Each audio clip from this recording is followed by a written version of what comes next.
श्री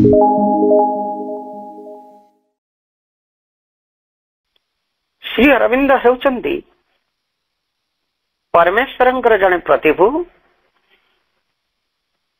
जे पृथ्वी पृष्ठरे आविर्भूत हेले एक नूतन जाति नूतन जगत अतिमानस जाति जगतर अभिव्यक्तिर घोषणा करने निमंते आस सकल आंतरिकता और उत्साह सह एथि निमंते प्रस्तुत हेबा मां वाणी ये होची मातृ रचनावली त्रयोदश खंडरू पृष्ठा 21 आसी। धर्म वस्तुत ज्ञान धर्म वस्तुत ज्ञान नुहे किंतु एक विश्वास और आश्रय प्रभु श्री अरविंद ये बाणी मां आ गोटे बाणी आम पठन करिया उद्यम कष्ट स्वीकार व्यतीत जीवन रे किछि प्राप्त हो परिबो नाही मां एक कथाटी कहिसंदी हे भगवान तुम व्यतीत सब किछि मिथ्या मरीचिका शोकपूर्ण अंधकार तुम मध्य जीवन ज्योति और आनंद मां ये बाणी प्रभु मां बाणी गुड़िकर पठन सहित प्रभु मां चरण कमल आम अनंत कोटि प्रणाम जनाई आरंभ करने को जाऊे आज ऑनलाइन श्री अरविंद आश्रिशन पाठ चक्र कार्यक्रम आज ऑनलाइन श्री अरविंद आश्रिशन पाठ चक्र उपस्थित रही समस्त भाई बापा मान वंदे मातरम आ प्रणाम कार्यक्रम आरंभ चलते आम किसी क्षण नीरव ध्यानस्थ हवा प्रभुंकर मंत्रमयी सावित्री आवृत्ति सहित आज मंत्रमयी सावित्री उच्चारण पृष्ठ संख्या रही 149 आज मंत्रमयी सावित्री को आवृत्ति करने आम भद्रक अनुरोध करवा रेणुबलनाथ अपा को अपा आप मंत्रमयी सावित्री आवृत्ति करंतु आम समस्ते नीरव प्रभु मां प्रति ध्यानस्थ हेबु समस्ते साइलेंस हेबा मां मां मां मां Savitri book 2 the book of the traveller of the worlds Canto 4 The Kingdoms of the Little Life. A thought was there that planned, a will that strove, but for small aims with a narrow scope, wasting unmeasured toil on transient things. It knew itself a creature of the mud. It asked no larger law, no loftier aim. It had no inward look, no upward gaze, a backward scholar on logic's rickety bench, indoctrinated by the erring sense. It took appearance for the face of God, for casual lights, the marching of the suns, for heaven, a starry streak of doubtful blue, aspects of being feigned to be the whole. There was a voice of busy interchange, a marketplace of trivial thoughts and acts, a life soon spent, a mind the body's slave. Here seemed the brilliant crown of nature's work, and teeny egos took the world as means to state a while dwarf lost and brief desires. In a death-closed passage saw life's start and end, as though a blind alley where creations shine, as if for this the soul had coveted part in the wonderland of a self-creating world and the opportunities of cosmic space. This creature passionate only to survive, fettered to puny thoughts with no wide range, and to the body's needs and pangs and joys. This fire glowing by its fuel's death, increased by what it seized and made its own, it gathered and grew and gave itself to none. Only it hoped for greatness in its den and pleasure and victory in small fields of power and conquest of life room for self and kin. An animal limited by its feeding space, it knew not the immortal in its house. It had no greater, deeper cause to live. धन्यवाद अपा आम एत जाए नीरव ध्यान थी प्रभुंर मंत्रमयी सावित्री आवृत्ति सहित आमर परवर्ती कार्यक्रम चलतु प्रभु अम्मा चरण कमल एक भक्ति नैवेद्य अर्पण करवा। आज कार्यक्रम प्रभु अम्मा चरण कमल एक भक्ति नैवेद्य अर्पण करने आम अनुरोध करवा भुवनेश्वर आम अति प्रिय मितापा को। मितापा आपण गोटे भक्ति नैवेद्य प्रभु अम्मा चरण कमल अर्पण करना। अपा निशीथे तुम्हें सपने आस दिवसे आस कर्मे पराणी मम प्रीतिर रागे जीवने आस धर्मे तुम्हें जीवने आस धर्मे निशीथे तुम्हें सपने आस प्रभाते तब अरुण विभा संजे दीप शिखा संजे दीप शिखा मध्याह्नर सूर्य तुम्हें मध्याह्नर सूर्य तुम्हें तारुण्यर रेखा तुम्हें तारुण्यर रेखा निशीथे तुम्हें सपने आस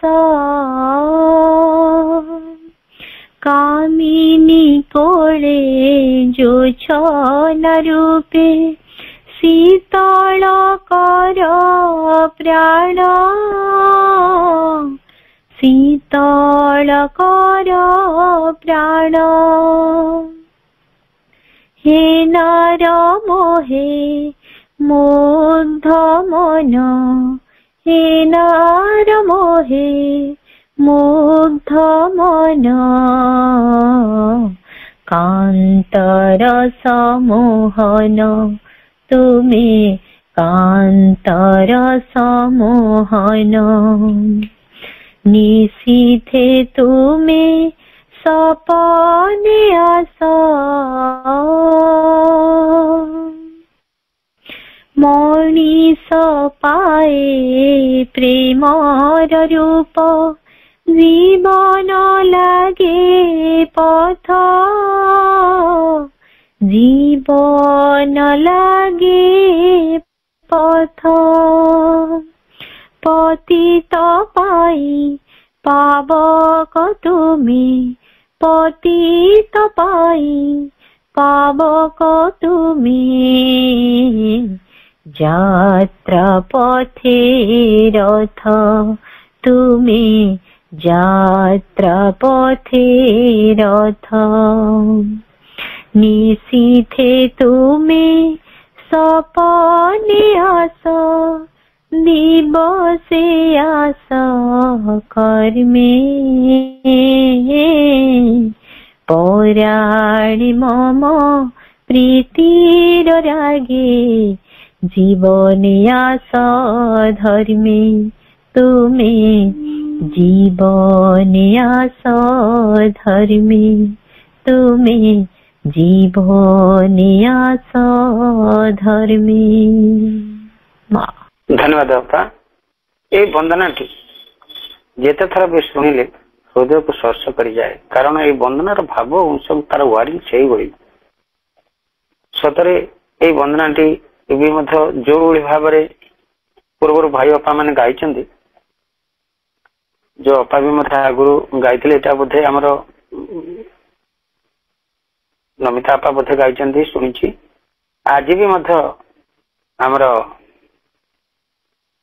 मिता भी गाइले बहुत हृदय को स्पर्श कर जाए वंदना जिते थर शुणिले भी बहुत भल लगे शांत लगे हृदय को स्पर्श करे सुंदर वंदना निवेदन कर प्रभुंकर यही वंदना पाई अनेक अनेक कृतज्ञता ज्ञापन कर मिता आपा को बहुत बहुत धन्यवाद अपा सुंदर वंदना आप निवेदन कर परवर्ती कार्यक्रम आम गोटे विषय वस्तु पर कनसेंट्रेशन होचे जाकि मां को नहीं आम करुचे मातृशक्ति उपर आमर वर्तमान जो सारा विश्व ये गोटे हूँ कथा जे समस्ते जानते सी होचंते जया जागिनी माने भगिनी सृष्टि तैयारी करिवार प्रक्रिया जा पाखे जो शक्ति से शक्ति आउ कई नुहे से शक्ति हूँ केवल मातृशक्ति मातृशक्ति द्वारा सबकि को संभव हो पड़ाए एवं असंभव जिनिस को भी संभव करिवारे से होचंती मांकर शक्ति ही सबकि कर दे पारे यही जिनिसटी उपरे आमे बहुत सुंदर भाव आलोचना करि चलीचे जो जो सृष्टि भी किछि नथिला जीरो रु वर्तमान से आगु को केते केते दूर को से आगे गलानी ए सब संभव केवल मातृशक्तिर कार्यकारिणी शक्ति जोगु बा तांकर शक्ति जोगु ई सब घटना घटी चलीचे तेणु यार ऊपर आमर गोटे विषय आम रही जागिले मातृशक्ति संभव असंभव सृष्टि जोड़ा हवा कथा नहीं से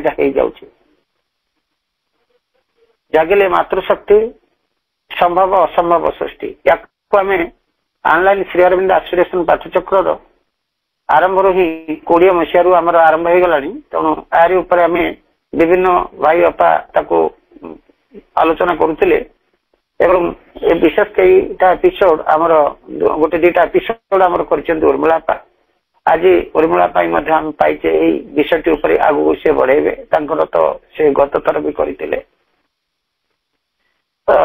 माना पंचम एपिसोडटा से करते आज षष्ठ एपिसोडटा तार रही जागिले मातृशक्ति संभव असंभव सृष्टि पार्ट 6 यारी उपरे आलोचना करने आम केन्द्रापड़ू आमर उर्मिला आपा को आम अनुरोध करवा आलोचना को से आगे ने प्रिय उर्मिला आपा केन्द्रापड़ा अपा आलोचना को आगे नि जागिले मातृशक्ति संभव असंभव सृष्टि मां करुणामयी मां परम प्रभु श्री अरविंद चरण रे शुभ संध्यारे अनेक अशेष भक्तिपूत प्रणति ऑनलाइन माध्यम रे मां का पाठशाला जोग देथिया मोर समस्त प्रिय श्रद्धाई भाई भौणी मानू मो हृदय श्रद्धा और सम्मान ज्ञापन करुच्ची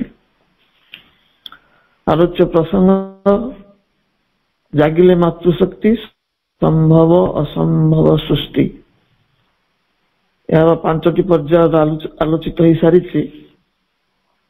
मो हूँ तृतीय पर्याय मु पूर्व 2टी आलोचना देइछे तृतीय पर्याय आलोचना रिपिटेशन हो जाई पारे किए कौन कही मु ठीक भाव में जानी नहीं मो वक्तव्य मु उपस्थापन करुच्ची मां को स्मरण करी भारत भूखंड होती मातृ चेतनार देश आमर ये भारत वर्ष पवित्र आध्यात्मिक देश ये हूँ मातृ चेतनार देश यह मातृशक्तिर विशेष विभूति श्रीविंद मातृदर्शन भारत भूमि को आधार करी आर्य नारी मान संपर्क आमर पूर्ववर्ती 2टी पर्याय आलोचना करी आज तृतीय पर्याय मो से सनातन चेतनार प्रतिनिधि मातृजाति संपर्क रे आउ किछि तथ्य उपरे आलोकपात करा जाउछि। समग्र विश्वर नारी समाजर अन्य अग्रगण्य प्रतिनिधि होउछन्ति भारतीय नारी जाति। ई सारा विश्व को आलोक प्रदर्शन करिवे, मशाल देखिवे, माने अग्रगण्य ତେଣୁ ସେଇମାନଙ୍କୁ ଆଧାର କରି ପ୍ରସଙ୍ଗଟି ଆଜି ଉପସ୍ଥାପିତ ହେବାକୁ ଯାଉଛି ସତ୍ୟ ସନାତନୀ ଆର୍ଯ୍ୟ ନାରୀ ମାନଙ୍କୁ ନେଇ। ଭାରତୀୟ ସାରିଛେ ଦିବ୍ୟ ଜ୍ଞାନର ବା ପ୍ରଜ୍ଞାର ଭାରତ ହଉଛି ଆଲୋକ, ଆଲୋକ ହଉଛି ଦିବ୍ୟ ଜ୍ଞାନ ବା ପ୍ରଜ୍ଞା। ସେଇ ଦିବ୍ୟ ଜ୍ଞାନ ଓ ପ୍ରଜ୍ଞାର ଅନୁସନ୍ଧାନରେ ସର୍ବଦା ରତ ଥିବା ନାରୀ ହିଁ ଭାରତୀୟ ନାରୀ। ରତ ଶବ୍ଦଟି ଅଛି ସେଠି, ଭାରେ ରତ। ଦିବ୍ୟ ଜ୍ଞାନ ସାଧନାରେ ଓ ସନ୍ଧାନରେ ନିରତ ରତ ଯେଉଁ ନାରୀ, ସେ ହେଉଛି ଭାରତୀୟ ନାରୀ। ତାର ମର୍ଯ୍ୟାଦାର ମହିମା ସୁଦୂର ପ୍ରସାରୀ। ସେ ଆର୍ଯ୍ୟ ନାରୀ, ଭାରତୀୟ ନାରୀର ମର୍ଯ୍ୟାଦାର ମହିମା ସୁଦୂର ପ୍ରସାରୀ। ନାରୀମାନଙ୍କୁ ସର୍ବୋଚ୍ଚ ସମ୍ମାନ ପ୍ରଦାନ କରିଛନ୍ତି ଶ୍ରୀ ଅରବିନ୍ଦ। ତାଙ୍କ ଦୃଷ୍ଟିରେ ନାରୀ ହେଉଛି ଶକ୍ତି ତତ୍ତ୍ୱ, ଭକ୍ତି ତତ୍ତ୍ୱ, ପ୍ରେମ ତତ୍ତ୍ୱ, ମାତୃ ତତ୍ତ୍ୱ ବା ମାତୃତ୍ୱର ସମନ୍ୱିତ ରୂପ। ଶକ୍ତି, ଭକ୍ତି, ପ୍ରେମ ଓ ମାତୃତ୍ୱ ଯାହା ଭିତରେ ସମାହିତ। ନାରୀର ତ୍ୟାଗ, ତିତିକ୍ଷା ଓ ବଳିଦାନକୁ ଶ୍ରୀ ଅରବିନ୍ଦ ପ୍ରକୃତିର ଆତ୍ମବଳି ବୋଲି ଉଲ୍ଲେଖ କରିଛନ୍ତି। ସମାଜ ପାଇଁ, ସଂସାର ପାଇଁ, ପରିବାର ପାଇଁ ନାରୀ ଯୋଉ ତ୍ୟାଗ କରେ, ତାର ସେ ତ୍ୟାଗ ଆଉ ତିତିକ୍ଷା, ତାର ବଳିଦାନ, ତାକୁ ଶ୍ରୀ ଅରବିନ୍ଦ ଆଖ୍ୟା ଦେଇଛନ୍ତି ପ୍ରକୃତିର ଆତ୍ମ। ତାକୁ ବିବର୍ତ୍ତନର ଆଧାର ଭାବରେ ଉପସ୍ଥାପନ କରିଛନ୍ତି। ବିବର୍ତ୍ତନର ଅର୍ଥ ହେଉଛି ଯୁଗ ଚକ୍ରବର୍ତ୍ତନ ସହ ଯୋଡି ହୋଇ ରହିଛି। ଯୁଗର ଆବର୍ତ୍ତନ ସହିତ ନୂତନ ଚେତନାର ପ୍ରତିଷ୍ଠା ହୁଏ। ତାହା ହେଉଛି ବିବର୍ତ୍ତନର ଧର୍ମ। ତେଣୁ ବିବର୍ତ୍ତନ ହେଉଛି ଗୋଟେ ବିଶ୍ୱ ନିୟମ ଏବଂ ଯୁଗ ଚକ୍ରର ଆବର୍ତ୍ତନ ସହିତ ସମ୍ପର୍କ ରହିଛି। ସମନ୍ୱୟମୂଳକ ଏକ ଅଭିନବ ବିବର୍ତ୍ତନ ତତ୍ତ୍ୱ ପ୍ରଦାନ କରିଛନ୍ତି। ବିବର୍ତ୍ତନ ତତ୍ତ୍ୱ ଯୋଉ ଡାରୱିନ ଦେଇଥିଲେ ବିଜ୍ଞାନ ଯୋଉ ବିବର୍ତ୍ତନ ତତ୍ତ୍ୱ, ତା ବିଜ୍ଞାନ ଏବଂ ଆଧ୍ୟାତ୍ମିକତାକୁ ଭିତ୍ତି କରିକି ରହିଛି। ପରମଙ୍କ ଶକ୍ତି ଓ ଚେତନା ସ୍ୱୟଂ ଦିବ୍ୟ ଜନନୀ ହେଉଛନ୍ତି ବିବର୍ତ୍ତନର ସଞ୍ଚାଳିକା, କାରଣ ସେ ସୃଷ୍ଟିକାରିଣୀ ମହାଶକ୍ତି। ତାଙ୍କ ଯୋଗୁଁ ହିଁ ଜଗତ ସୃଷ୍ଟି ହେଇଛି। ଏହା ବହୁବାର ଆଲୋଚିତ ହେଇଛି, ପୁନରାବୃତ୍ତିର ଆବଶ୍ୟକତା ନାହିଁ। ତେଣୁ ସେ ହେଉଛନ୍ତି ପରମଙ୍କର ଶକ୍ତି, ଚେତନା, ସୃଷ୍ଟିକାରିଣୀ ମହାଶକ୍ତି, ଦିବ୍ୟ ଜନନୀ ସ୍ୱୟଂ। ସେ ବିବର୍ତ୍ତନର ସଞ୍ଚାଳିକା। ପ୍ରତ୍ୟେକ ନାରୀ ହେଉଛନ୍ତି ସେଇ ମହାଶକ୍ତିଙ୍କର ଚେତନାର ଅଙ୍ଗ ବିଶେଷ। ଯୁଗ ପରିବର୍ତ୍ତନରେ, ଚେତନାର ବିବର୍ତ୍ତନରେ ନାରୀମାନେ ମୁଖ୍ୟ ଭୂମିକା ଗ୍ରହଣ କରି ଆସିଛନ୍ତି। ଏଟା ବହୁ ପ୍ରାଚୀନ ଯୁଗରୁ ଚାଲିଛି। ଯୁଗ ପରିବର୍ତ୍ତନ ସାଙ୍ଗେ ଗୋଟେ ନୂଆ ଚେତନା ପ୍ରତିଷ୍ଠା ହୁଏ, ଚେତନାର ମଧ୍ୟ ବିବର୍ତ୍ତନ ଘଟେ। ଏଥିରେ ମୁଖ୍ୟ ଭୂମିକା ଗ୍ରହଣ କରନ୍ତି ନାରୀମାନେ। ଏବଂ ସେଇ ଚେତନାକୁ ଯୋଉମାନେ ଆଗକୁ ନେବେ, ଯୋଉ ଦିବ୍ୟ ସନ୍ତାନ ମାନେ, ସେମାନେ ମାତୃଗର୍ଭରେ ଆସନ୍ତି। ଅତି ଭୌତିକ ଜଗତରୁ ଆତ୍ମାଟିଏ ଉତ୍ତରି ଆସେ ନାରୀର ଗର୍ଭ ମଧ୍ୟକୁ। କାହିଁକି ନା ନାରୀର ଚେତନା ଅତି ଭୌତିକ ଜଗତକୁ ଉନ୍ମୁକ୍ତ ଥାଏ। ତେଣୁ ସେଇ ଜଗତକୁ ଗୋଟେ ଆତ୍ମା ଅବତରି ଆସେ, ଯୋଉ ନାରୀଟିକୁ ମା ରୂପରେ ସେ ବାଛିଥାଏ ତାରି ଗର୍ଭକୁ। ଏବଂ ସେ ହିଁ ନୂତନ ଚେତନା ପ୍ରତିନିଧି ତଥା ବିବର୍ତ୍ତନର ଅଗ୍ରଦୂତ ହୁଏ। ଯେଉଁ ସନ୍ତାନଟି ଆସେ ସେ ନୂଆ ଚେତନା ରହୁଛି ପ୍ରତିନିଧି ଏବଂ ସେ ବିବର୍ତ୍ତନର ଗୋଟେ ଅଗ୍ରଦୂତ କରେ। ନୂତନ ଯୁଗ ଚେତନା ପ୍ରବର୍ତ୍ତନ ହୁଏ। ଯୁଗ ଯେ ଆତ୍ମାହୁତି ଦିଏ, ସେ ହଉଛି ଗୋଟିଏ ନାରୀ। ଏତିକ କାମ ସେ କରେ। ଯୁଗ ଯଜ୍ଞରେ ସେ ଆତ୍ମାହୁତି ଦିଏ, ବିବର୍ତ୍ତନର ସେ ଆଧାର ଛଡ଼ା ହୁଏ।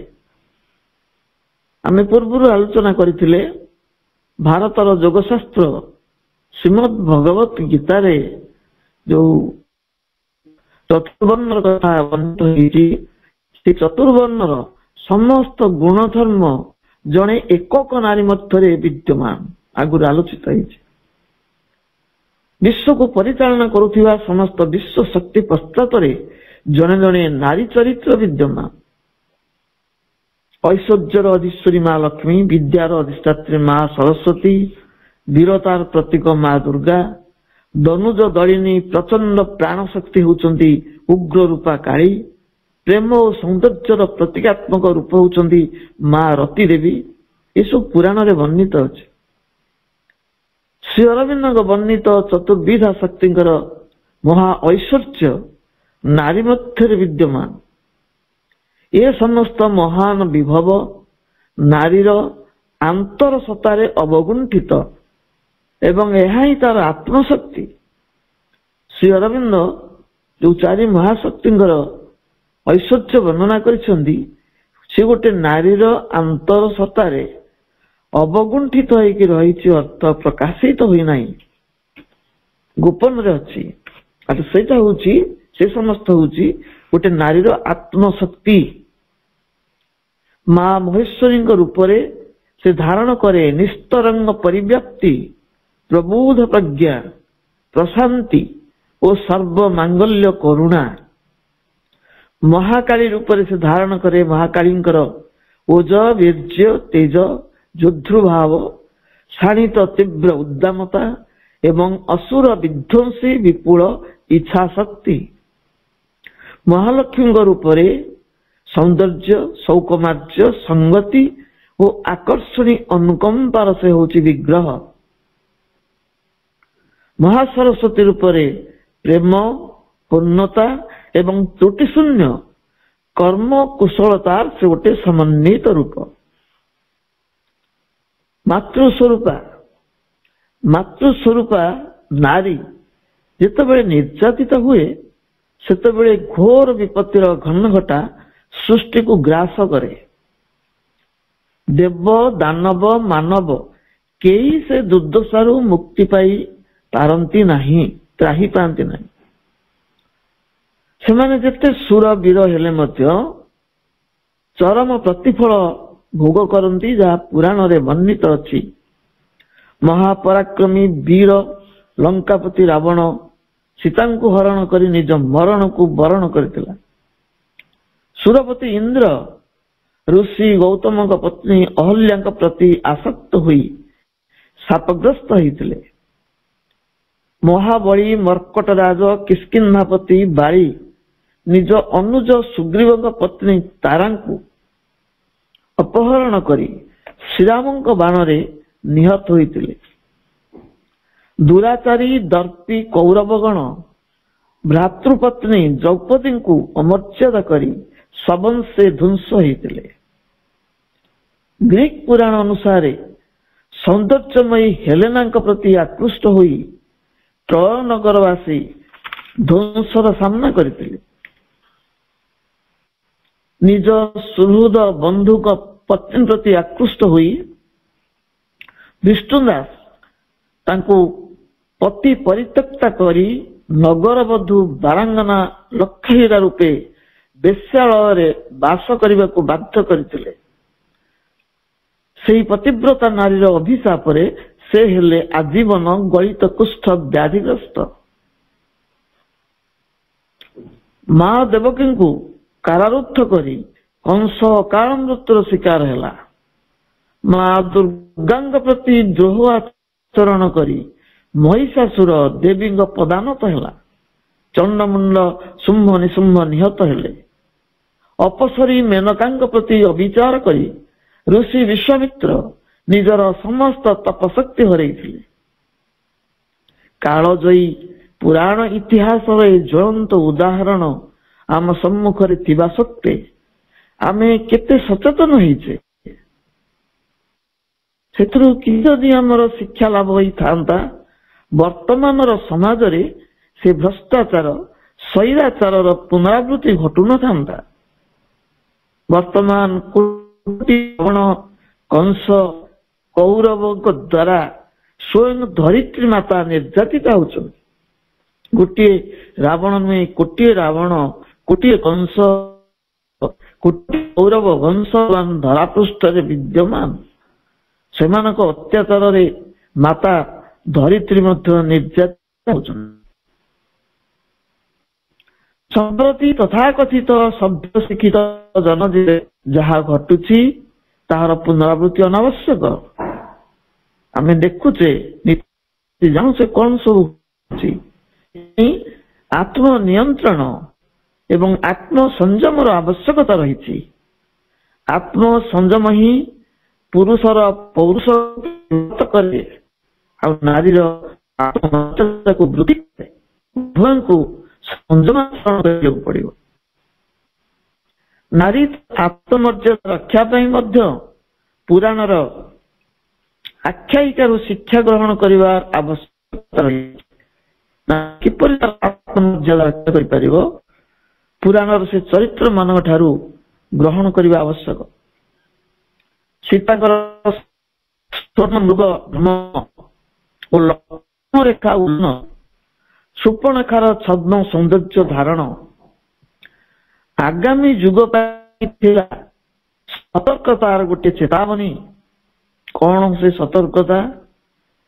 नारी माने स्वर्णालंकार लोभरे सेमानक स्वामी मानकु भूल करने को प्ररोचित करिवे, असत उपाय अर्थ उपार्जन करने को गोटे जुग आसुची बोली सीता स्वर्ण मृग भ्रमर गोटे उदाहरण सृष्टि करथिले एवं से लक्ष्मण रेखा उल्लंघन करिथिबारु रावण द्वारा से अपसद्म सौंदर्य धारण करथिला। ये मत आगामी जुग पई गोटे सतर्कतार संकेत। ता होची नकली सौंदर्य धारण करी नकली सौंदर्य धारण करी पुरुष को प्रलोभित करी धार्मिक नैतिकता उल्लंघन करी सृष्टिर संतुलन को नष्ट करेंगे एभली गोटे आसुची बोली पुराण जुगरु यार संकेत मिलता जहाँ आम ए उपलब्ध शास्त्रवाणी लोक शिक्षा उद्दिष्ट नारी पुरुष निर्विशेष प्रत्येक सत्य प्रति सचेतन हेबा ही ए जुगर आह्वान। मातृत्व सुरक्षा नारी को समस्या को पड़े ताहा माँ देवकी प्रसंग आम जाना पाई था।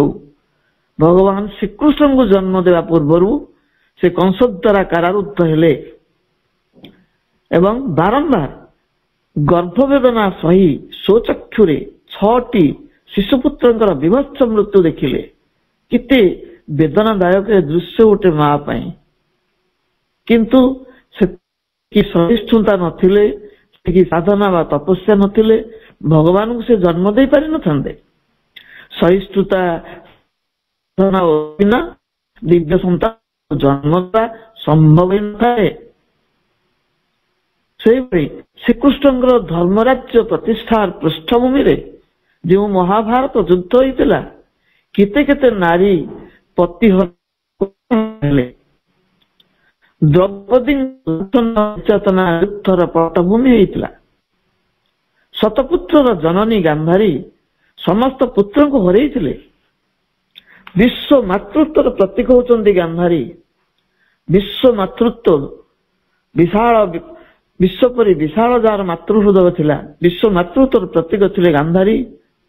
तांकर एभली उदार मातृत्वर जयगान करिसंती कवि कालिंदी चरण पाणिग्राही गांधारीर आशीर्वाद शीर्षक कवितारे। गांधारी देला जननी प्राणर सुमहत परिचय अक्षर हेउ पुण्य जगते धर्मर हेउ जय। जाओ वीर रणे धरणी बक्षु पापराशि हेउ क्षय अक्षर हेउ पुण्य जगते धर्मर हेउ जय। जयी हुओ बोली अपना पुत्र रे मुख न फुटिला बाणी शतपुत्र जननी हुई से କୋଟି ବିଶ୍ୱର ରାଣୀ। ଏହା ହେଉଛି ମାତୃରୂପା ଭାରତୀୟ ନାରୀର ମହିମା, ଯାହା କାଳ କାଳ ଧରି ସ୍ମୃତି ରୂପେ ସତ୍ୟକୁ ହିଁ ଧାରଣ କରି ରହିଛି। ଏହା କେବଳ ସ୍ମୃତି ନୁହେଁ, ଏହାର ଆଧାର ହେଉଛି ସତ୍ୟ। ବିବର୍ତ୍ତନର ଚାପରେ ନୈତିକ ଓ ଧାର୍ମିକ ଚେତନାର ଊର୍ଦ୍ଧ୍ୱକୁ ଯାଇ ଆଧ୍ୟାତ୍ମିକ ଭୂମିରେ ପ୍ରତିଷ୍ଠିତ ନାରୀମାନେ ସର୍ବଦା ସମାଜ ଦ୍ୱାରା ଲାଞ୍ଛିତ ଓ ଉପେକ୍ଷିତ ହେଇଥାନ୍ତି। ବିବର୍ତ୍ତନ ଯୋଗୁଁ ଯୋଉମାନେ ନୀତି ନୈତିକତାର ଊର୍ଦ୍ଧ୍ୱକୁ ଉଠନ୍ତି, ଧାର୍ମିକ ଚେତନାର ଊର୍ଦ୍ଧ୍ୱକୁ ଉଠନ୍ତି, ଆଧ୍ୟାତ୍ମିକ ଭୂମିରେ ନିଜକୁ ପ୍ରତିଷ୍ଠା କରନ୍ତି, ସେମାନେ ସମାଜ ଦ୍ୱାରା ଗୃହୀତ ହୁଅନ୍ତି ନାହିଁ, ଲାଞ୍ଛିତ ହୁଅନ୍ତି। କାରଣ ନୂଆ କଥାଟିଏ କରୁଛନ୍ତି, ସମାଜର ସେ ଧରାବନ୍ଧା ନିୟମକୁ ଅତିକ୍ରମ କରିଛନ୍ତି। ସେଥିପାଇଁ ସମାଜ ତାଙ୍କୁ ନିର୍ଯାତନା ଦିଏ, ଲାଞ୍ଛନା ଦିଏ।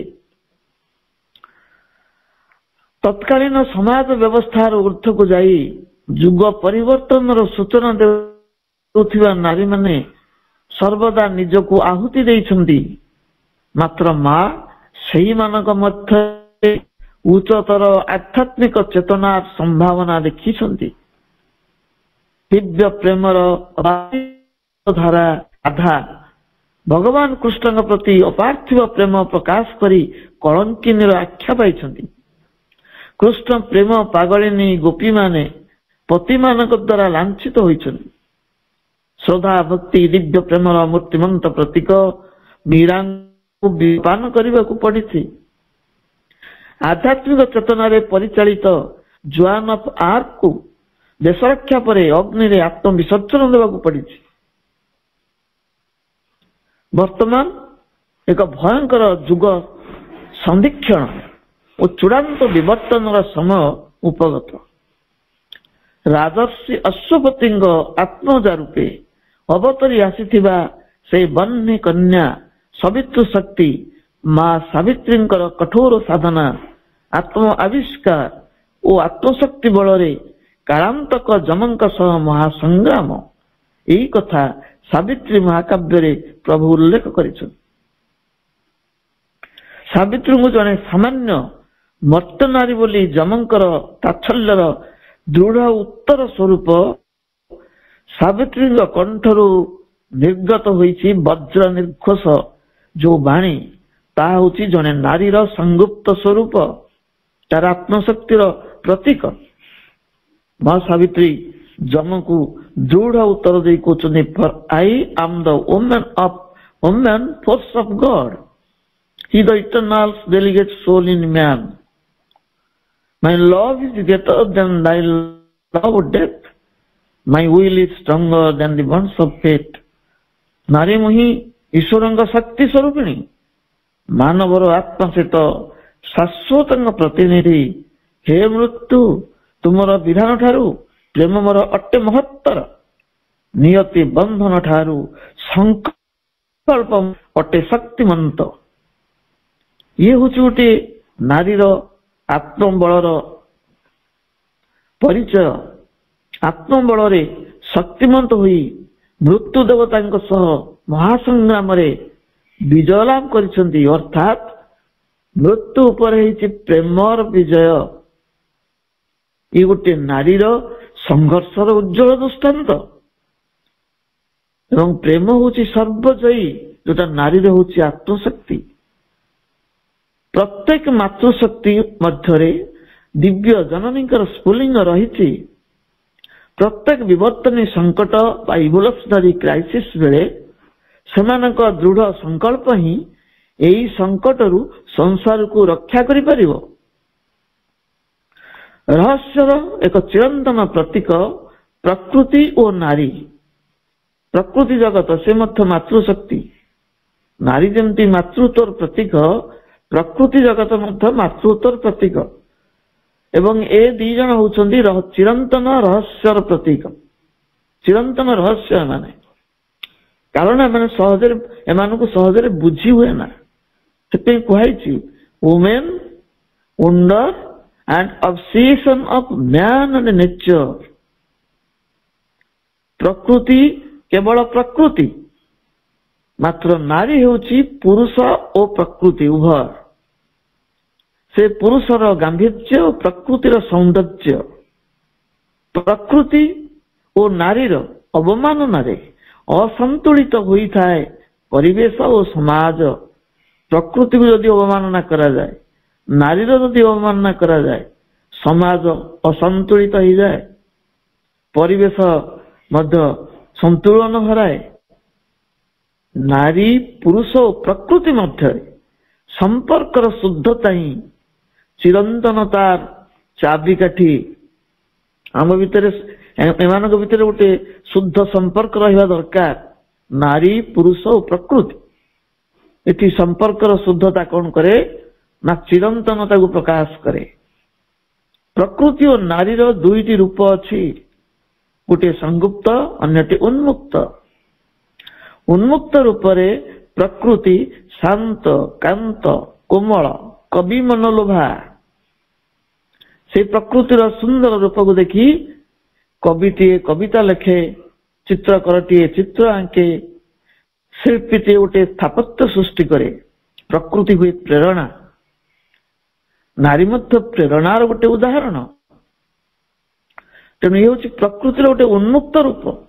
ତାର ସୁନ୍ଦର ଶାନ୍ତ କାନ୍ତ ରୂପ ଦେଖି କବିମାନେ ମୁଗ୍ଧ ହୁଅନ୍ତି, ଦାର୍ଶନିକ ମାନେ ମୁଗ୍ଧ ହୁଅନ୍ତି, ବୈଜ୍ଞାନିକ ମାନେ ମଧ୍ୟ ଲାଭବାନ ହୁଅନ୍ତି। ଉନ୍ମୁକ୍ତ ରୂପରେ ପ୍ରକୃତି ଶାନ୍ତ, ମାତ୍ର ତାର ସଂଗୁପ୍ତ ରୂପ ଯେତେବେଳେ ଫୁଟି ଉଠେ ସେ ଅତ୍ୟନ୍ତ ଭୀମ ଭୟଙ୍କର ହେଇ ଉଠେ।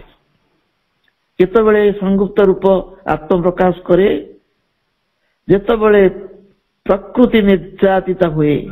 ପ୍ରକୃତିର ନିର୍ଯାତନା, ପ୍ରକୃତିର ଧ୍ୱଂସ ଲୀଳା ସେ କଣ କରେ? ଡାକି ଆଣେ ପ୍ରାକୃତିକ ପ୍ରଳୟ, ପ୍ରାକୃତିକ ବିପର୍ଯ୍ୟୟ ସୃଷ୍ଟି କରେ। ପ୍ରକୃତିକୁ ଅବମାନନା କଲେ, ପ୍ରକୃତିକୁ ନିର୍ଯାତନା ଦେଲେ ସୃଷ୍ଟି ହୁଏ ପ୍ରଳୟ, ସୃଷ୍ଟି ହୁଏ ଭୟଙ୍କର ବିପର୍ଯ୍ୟୟ, ସୃଷ୍ଟି ପ୍ରଳୟର ସମ୍ମୁଖୀନ ହେଇଯାଏ।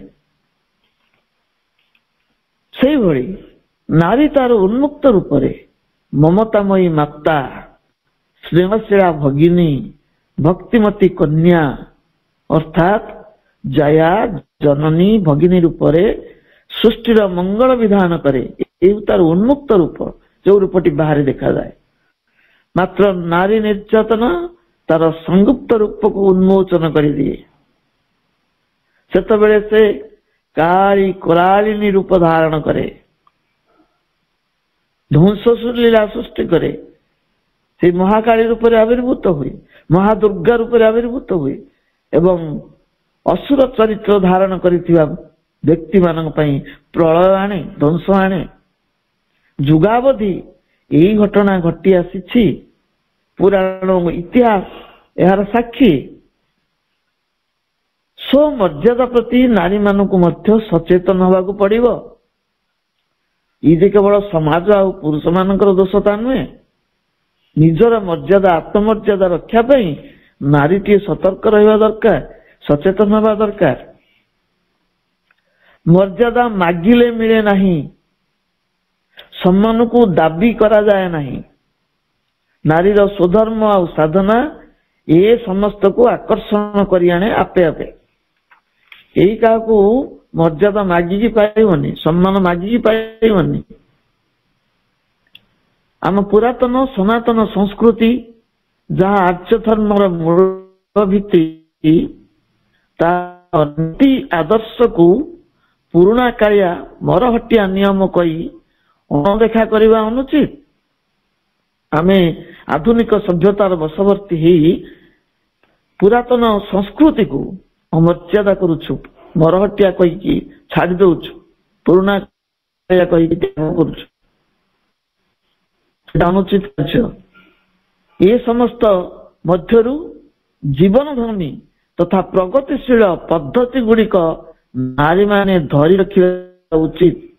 ତାହା ପରିବାର ତଥା ସମାଜକୁ ସୁରକ୍ଷା ଦେଇଥାଏ। ଏ ସବୁଗୁଡିକ ପରିତ୍ୟାଜ୍ୟ ନୁହନ୍ତି। ଏ ସଂସ୍କୃତି ଭିତରେ, ପରମ୍ପରା ଭିତରେ କିଛି ଅଛି, ସବୁ ଯୁଗ ପାଇଁ କିଛି ସତ୍ୟର ଆଭାସ ରହିଛି। ସବୁ ଯୁଗରେ ଗ୍ରହଣୀୟ। ସେଇଭଳି କିଛି ଜିନିଷ ଆମେ ଗ୍ରହଣ କରିବା ଯୋଉ ପୁରାତନ ଜିନିଷ ଆଗକୁ ଛାଡୁଛି ଆମେ ତ୍ୟାଗ କରିବା। ତୀବ୍ର ଆଧୁନିକତାକୁ ବରଣ କରିବା ପାଇଁ ସବୁ କିଛିକୁ ତ୍ୟାଗ କରିଦେବା ଉଚିତ ନୁହଁ। ପରିବାରକୁ ସମାଜକୁ ସୁରକ୍ଷା ଦିଏ ସେଇ ନୀତି ବା ଧର୍ମ ଆଉ ସଂସ୍କୃତି। ଏ କ୍ଷେତ୍ରରେ ପୁରୁଷମାନେ ପ୍ରାୟ ଉଦାସୀନ ଥାନ୍ତି। ନାରୀର ସାଧନା ବଳରେ ପୁରୁଷ ସୁରକ୍ଷିତ ରହେ। ପ୍ରକୃତରେ ଗୋଟେ ପୁରୁଷକୁ ସୁରକ୍ଷା ନାରୀ ଦିଏ।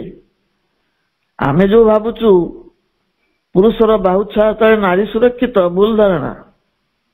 ନାରୀ ସୁରକ୍ଷା ଦେଇଥାଏ ପୁରୁଷକୁ। ଏମିତି ଆମେ ଦେଖିବା ନାରୀର ସାଧନା କିଭଳି ପୁରୁଷକୁ ରକ୍ଷା କରେ। ଜଳନ୍ଧର ବଧ କଥା ଆମେ ଜାଣିଛୁ। ଜଳନ୍ଧର ବଧ ପ୍ରସଙ୍ଗରେ ଆମେ ଦେଖୁ ଜଗତର ହିତ ପାଇଁ ସ୍ୱୟଂ ଜଗତକର୍ତ୍ତା ନାରାୟଣ ବା ବିଷ୍ଣୁ ଜଳନ୍ଧରର ଛଦ୍ମ ରୂପ ଧାରଣ କରି ବୃନ୍ଦାଙ୍କର ତାଙ୍କ ପତ୍ନୀ ବୃନ୍ଦାଙ୍କର ସତୀତ୍ୱ ଅପହରଣ କଲେ। କାରଣ ବୃନ୍ଦାଙ୍କର ସତୀତ୍ୱ ଥିଲା ତାଙ୍କ ପତିଙ୍କର ଜୀବନ ନାଟିକା, ଜୀବନ ନାଡି। ସେ ଯଦି ସତୀତ୍ୱ ହରାନ୍ତି ଜଳନ୍ଧର ନିହତ ହେବେ। ତେଣୁ କୌଣସି ଦେବତା ତାଙ୍କୁ ପାରିନଥିଲେ। କେବଳ ନାରାୟଣ ଯେତେବେଳେ ସୃଷ୍ଟିର ମଙ୍ଗଳ ପାଇଁ ଜଳନ୍ଧର ରୂପରେ ତାଙ୍କ ସତୀତ୍ୱ ଅପହରଣ କଲେ ସେତେବେଳେ ଶିବଙ୍କ ହାତରେ ଜଳନ୍ଧର ନିହତ ହେଲା। ମାତ୍ର ସୃଷ୍ଟିକର୍ତ୍ତା ସ୍ୱୟଂ ସତୀ ନାରୀର ଅଭିଶାପରୁ ତ୍ରାହି ପାଇଲେ ନାହିଁ। ସେ ଅଚଳ ଶିଳା ଶାଳ ଗ୍ରାମରେ ପରିଣତ ହେଲେ ଏବଂ ଯୁଗ ଯୁଗ ପାଇଁ ତୁଳସୀ ରୂପୀ ବୃନ୍ଦାଙ୍କୁ ଶିରରେ ଧାରଣ କଲେ। ସେ ବୃନ୍ଦାଙ୍କୁ ମହାସତୀର ଆଖ୍ୟା ଦେଲେ। ଯୋଉ ବୃନ୍ଦାଙ୍କୁ ଆମେ ବୃନ୍ଦାବତୀ ତୁଳସୀ ଚଉରା ରୂପରେ ଯୁଗାବତୀ ପୂଜା କରୁଛୁ, ଯୁଗ ଯୁଗ ପାଇଁ ସେ ଦେବୀ ରୂପରେ ଆମେ ତାଙ୍କୁ ଆରାଧନା କରୁଛୁ। ଆମର ଗୃହଲକ୍ଷ୍ମୀ ମାନେ ମା ମାନେ ବୃନ୍ଦାବତୀଙ୍କ ପାଖରେ ସଞ୍ଜ ବଳିତା ଜାଳି ପରିବାରର ମଙ୍ଗଳ କାମନା କରିଥାନ୍ତି। ପତିର ସ୍ତ୍ରାଣ ଅର୍ଥାତ ରକ୍ଷାକାରିଣୀ ଶକ୍ତି ରୂପରେ ସେ ସ୍ତ୍ରୀ ଭାବରେ ପରିଚିତ ହୁଏ। ସ୍ତ୍ରାଣ ମାନେ ଯୋଉଟା ରକ୍ଷା କରେ, ଗୋଟେ ଉପାଦାନ, ଆବରଣ।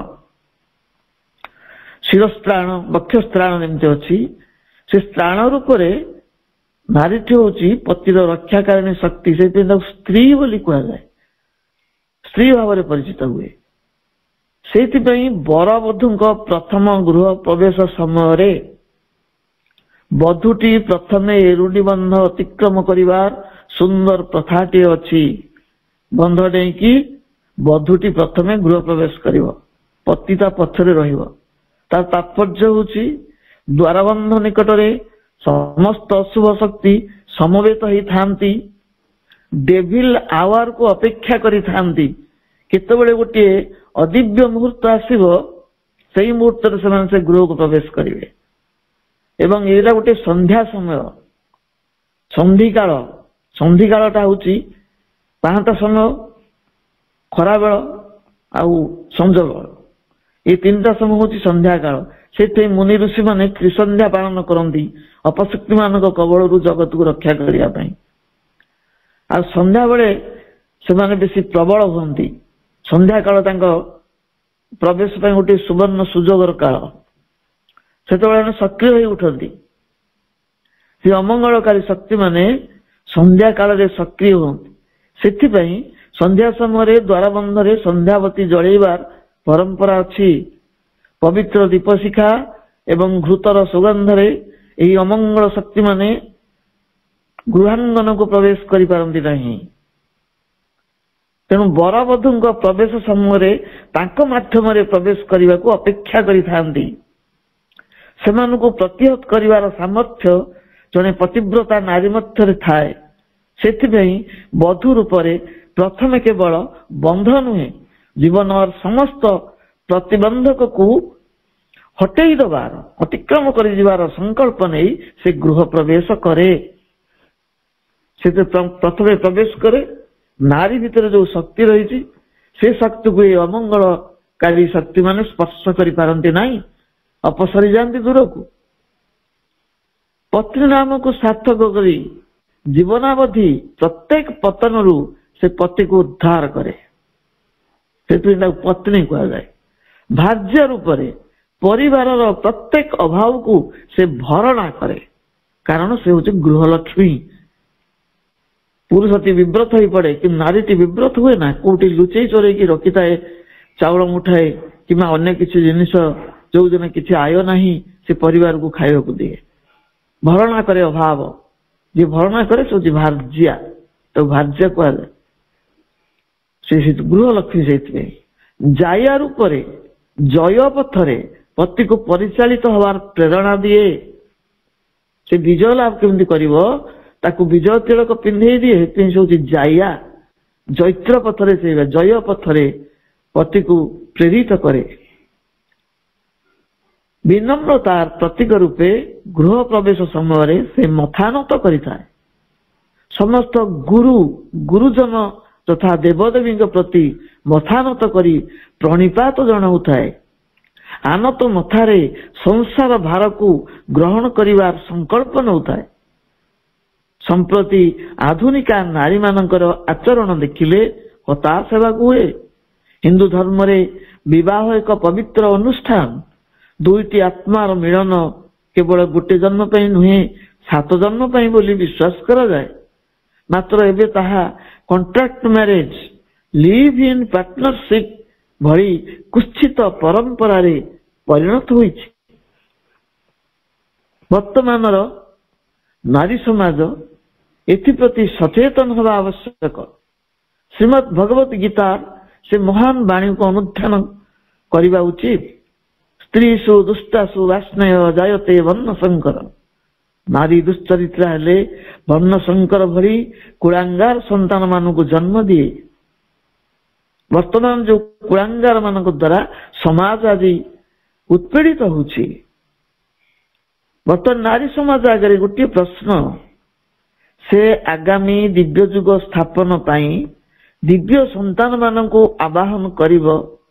ମା ନାରୀ ମାନଙ୍କ ଉପରେ ଯେଉଁ ଆସ୍ଥା ସ୍ଥାପନ କରିଛନ୍ତି ତାର ଯୋଗ୍ୟ ହେବ ନା ସେ ସେଥିରୁ ଓହରି ଆସିବ? କଣ କରିବ? ଏଇ ପ୍ରଶ୍ନଟି ତା ଆଗରେ ଅଛି। ମା ଯୋଉ ଆସ୍ଥା ସ୍ଥାପନ କରିଛନ୍ତି ଦିବ୍ୟ ଯୁଗ ସ୍ଥାପନରେ ନାରୀର ଯୋଉ ଭୂମିକା ବାବାଜୀ ମହାରାଜ ଲେଖିଛନ୍ତି, ସେ ସେଇ ଆସ୍ଥାର ଭାଜନ ହେଇପାରିବ ତ ନା ସେଥିରୁ ଓହରି ଆସିବ? ସେ ତାର ଯୋଗ୍ୟ ହବ ନା ନିଜକୁ ଅଯୋଗ୍ୟ ପ୍ରମାଣିତ କରିବ? ସେ ରାମକୁ ଜନ୍ମ ଦେବ ନା ରାବଣକୁ? କୃଷ୍ଣଙ୍କୁ ଜନ୍ମ ଦେବ ନା କଂସକୁ? ଶ୍ରୀ ଅରବିନ୍ଦଙ୍କୁ ସେ ଜଗତକୁ ଆଣିବ ନା ଅତ୍ୟାଚାରୀ ହିଟଲରକୁ? ବିବେକାନନ୍ଦଙ୍କ ଭଳି ପୁତ୍ର ସନ୍ତାନର ଜନନୀ ହବ ନା ବିବେକ ଶୂନ୍ୟ ସନ୍ତାନ ମାନଙ୍କୁ ଏ ଜଗତକୁ ଆଣିବ? ଗୀତାରେ ନାରୀକୁ ଶ୍ରୀ, ବାକ୍, ଶ୍ରୁତି, ଧୃତି, ସ୍ୱହା, ଶ୍ରଦ୍ଧା, ବସତ୍କାର ଆଦି ଶକ୍ତିର ପ୍ରତୀକ ଭାବେ ଉପସ୍ଥାପନ କରାଯାଇଛି। ନାରୀର ତ୍ୟାଗ, ତିତିକ୍ଷା, ପ୍ରେମ ଓ ଘୃଣାର କାହାଣୀ ହିଁ ସାହିତ୍ୟ, ପୁରାଣ, କାବ୍ୟ, ଇତିହାସ ସୃଷ୍ଟି କରିଛି। ପୁରୁଷର ଚେତନା ନାରୀ ମାଧ୍ୟମରେ ହିଁ ଧରା ପୃଷ୍ଠକୁ ପ୍ରବେଶ କରେ। କ୍ଷମା, କରୁଣା, ସହିଷ୍ଣୁତା ଆଉ ସମର୍ପଣର ପ୍ରତିମୂର୍ତ୍ତି ନାରୀକୁ ପ୍ରକୃତି ଏଇ ମାନସରେ ସୃଷ୍ଟି କରିଛି ଯେ ଅଜ୍ଞାନତାର କୁହୁଡିରେ ବାଟବଣା ହୋଇଥିବା ଅମରତ୍ୱର ସୂତ୍ର ପୁନଶ୍ଚ ଧରାପୃଷ୍ଠରେ ଉଜ୍ଜୀବିତ ହେଇ ଉଠିବ ନାରୀ ମାନଙ୍କ ଦ୍ୱାରା। ଅମରତ୍ୱକୁ ସେ ଆଣିବ ଯାର ସୂଚନା ମା ସାବିତ୍ରୀ ରୂପରେ ଦେଇଛନ୍ତି। ପରମ୍ପରା ଓ ଗତାନୁଗତିକତା ବନ୍ଧନରୁ ନାରୀଟିଏ ମୁକ୍ତ ହେବାର ଯୁଗ ଉପଯୋଗୀ ସମୟ ଏବେ ଉପଗତ ହେଇଛି। ବର୍ତ୍ତମାନର ଯୁଗ ସଂକଟରୁ ଯଦି କିଏ ଜଗତକୁ ଉଦ୍ଧାର କରିପାରିବେ ସେମାନେ ହେଉଛନ୍ତି ଆଧ୍ୟାତ୍ମିକ ଶକ୍ତିକୁ ଉପଲବ୍ଧି କରିଥିବା ନାରୀ ସମାଜ। ଖାଲି ଧର୍ମ ଭିତରେ ରହିଲେ ଚଳିବନି। ଆଧ୍ୟାତ୍ମିକ ତା ହଉଛି ତା କ୍ଷେତ୍ର। ଯିଏ ଆଧ୍ୟାତ୍ମିକ ଶକ୍ତିକୁ ଉପଲବ୍ଧି କରିଛି ସିଏ ହିଁ ଏ କାର୍ଯ୍ୟ କରିବା ପାଇଁ ସମର୍ଥ ହବ। ଅଧ୍ୟାତ୍ମ ଭୂମି ଭାରତ ବର୍ଷରେ ନାରୀମାନେ ସମଗ୍ର ବିଶ୍ୱକୁ ଅତି ମାନସର ଆଲୋକ ପ୍ରଦର୍ଶନ କରିବେ। ଏଭଳି ଆସ୍ଥା ଦିବ୍ୟ ଜନନୀ ପ୍ରକଟ କରିଛନ୍ତି ଭାରତୀୟ ନାରୀ ମାନଙ୍କ ଉପରେ। ଦିବ୍ୟ ମାତୃତ୍ୱର ପ୍ରତୀକ ଏହି ଭାରତ ବର୍ଷ ଭାରତୀୟ ନାରୀର ଗୌରବ ପ୍ରକାଶରେ ଉଠିତା। ଏ ଦେଶ ନାରୀର ମାତା ରଣପ୍ରିୟା ସେ ଜଗତ ଜିତା। ଯେ ଦେଶ ଜଗତ ଜିତା।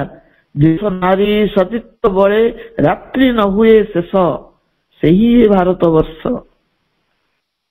ଯେ ଦେଶ ଶିଶୁ ସତ୍ୟସନ୍ଧାନୀ, ଯେ ଦେଶ ଶିଶୁ ସୂର୍ଯ୍ୟ ସେନାନୀ, ଯେ ଦେଶ ଶିଶୁ ଭୀଷ୍ମ ତପରେ ବିଷ୍ଣୁ ହୁଅନ୍ତି ବସ, ସେହି ଭାରତ ବର୍ଷ। ଯେ ଦେଶେ କୃଷ୍ଣ ପାର୍ଥ ସାରଥୀ, ଯେ ଦେଶେ ଜାତ ସୀତା ସାବିତ୍ରୀ, ଯେ ଦେଶ ନାରୀ ରଣରଙ୍ଗିନୀ ଅରାତି করে ধ্বংস, ସେହି ଭାରତ ବର୍ଷ।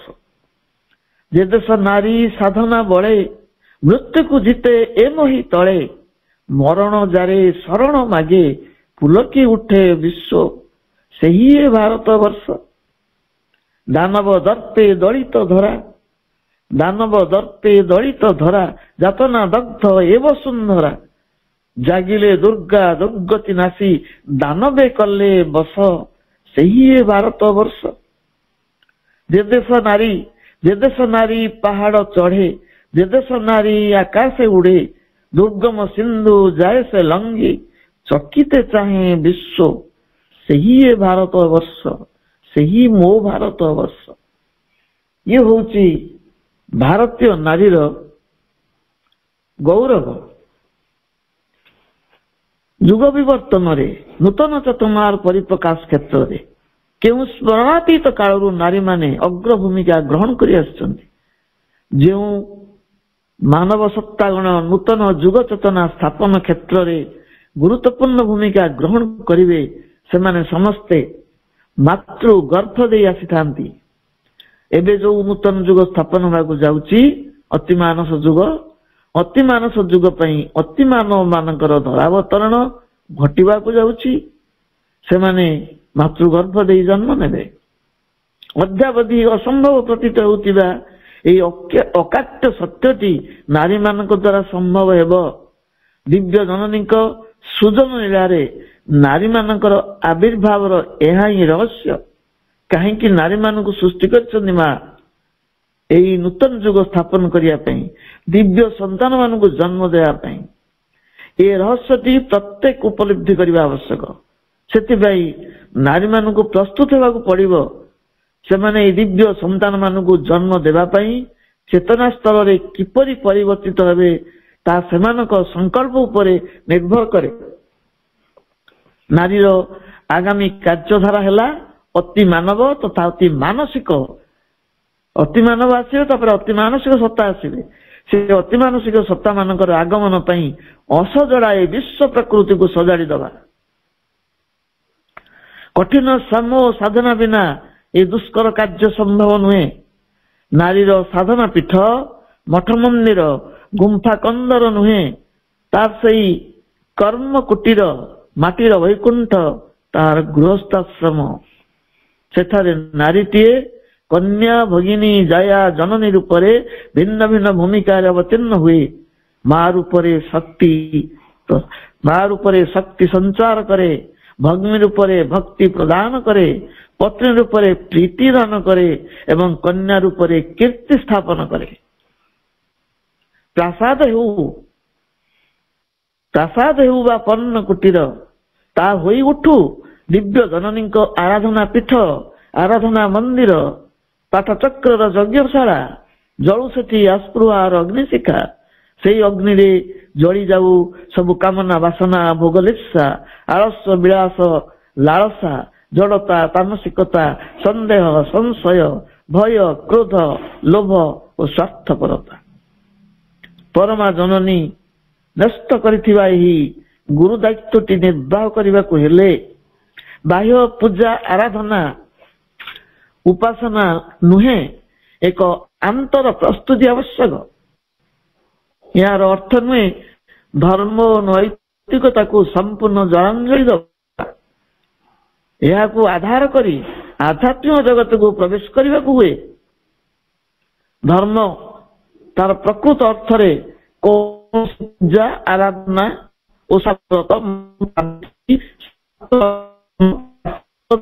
ଚିନ୍ତା ଚେତନା ଆବଦ୍ଧ ନୁହେଁ। ଧାରଣା ଧର୍ମ ଇତ୍ୟାହୁ ଧରା ଧାରୟତି ଇତି ଧର୍ମ। ଧର୍ମ ଧରାଇ ପାରିଲେ ସତ୍ୟଧର୍ମ ତାହାରି ନାମ ଅଟଇ। ଧର୍ମ ଲୌକିକ ବା ଆଚରଣ ନୁହେଁ ଯେ କି ସ୍ଥାନ କାଳ ପାତ୍ର ଭେଦରେ ବଦଳି ଯାଉଥିବ। ଏହା ସତ୍ୟ ସନାତନ ଆନ୍ତର୍ସ୍ଥ ପ୍ରେରଣାରେ ଆପ୍ରିତ କର୍ମ ହିଁ ଅଧ୍ୟାତ୍ମ ଧର୍ମ।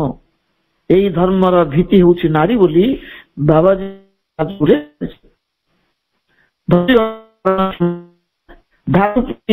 ମାତୃ ଚେତନାରେ ଉଜ୍ଜୀବିତ ଥିବାରୁ ସେ ହିଁ ଧର୍ମକୁ ଧାରଣ କରିପାରେ। ଆଜିର ଏଇ ଯୋଉ ପ୍ରସଙ୍ଗଟି କିଛି ନାହିଁ। ଏହି ବିଶ୍ୱାସକୁ ନେଇ ନାରୀ ତାର ଆଗାମୀ ଅଭିଯାତ୍ରା ଆରମ୍ଭ କରିବ ବୋଲି ବିଶ୍ୱାସ। ସେଥିପାଇଁ ମାଙ୍କର କୃପା ଓ କରୁଣାକୁ ପ୍ରାର୍ଥନା କରିବା। ସମସ୍ତ ଅପଶକ୍ତି କବଳରୁ ଏହି ଜଗତ